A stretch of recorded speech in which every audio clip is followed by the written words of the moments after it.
Elle est belle cette salle d'Oliévin, le 60 est effectivement avec pour commencer la première série Renault et déjà du lourd parce qu'il y a Priscilla Lopez, médaillée de bronze des derniers Jeux Olympiques sur le 100 haies et qui a déjà signé 7,95 à New York, donc, et deux filles sous les 8 secondes avec notamment Joséphine Onia également au couloir numéro 2, donc c'est très haut.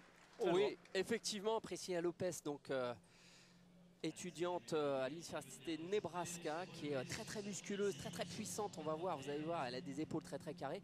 Et on l'a surtout vu sur l'antenne de Sport Plus gagner le meeting de Gand, c'était dimanche.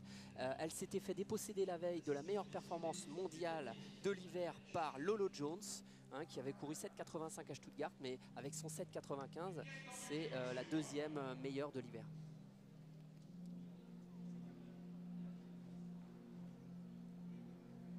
Elle est au couloir numéro 5. Oui, effectivement, couloir numéro 5 pour Priscilla Lopez. Toyin Augustus au 4, Olga Korsunova normalement au couloir numéro 3, 8-13 à Volgograd cette saison. Danielle Carruthers également l'américaine qui est au 6 et Angela White au 7. Yvette Lewis que l'on voit au premier plan au couloir numéro 8.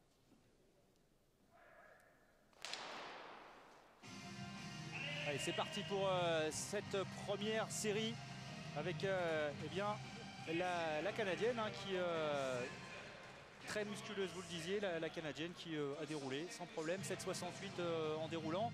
Ce ne sont que les séries. On attend d'elle évidemment que ça aille beaucoup plus vite pour la finale, mais il faut déjà se montrer, être présente. C'est un excellent temps, Nicolas. 7,96, elle est seulement à 1 centième de ce qu'elle avait réalisé au Millrose Games à New York. Et ce ne sont que les séries. Oui, c'est ça, sous les 8 secondes en série. C'est très bon. Ça peut aller vite. Et c'est de très bon augure pour la finale qu'on suivra tout à l'heure. Elle est juste devant Angela White, finaliste olympique aux Jeux Olympiques d'Athènes, la Canadienne qui revient. En 8,03. Voilà. On revoit à l'image donc tout en force. Elle passe en force.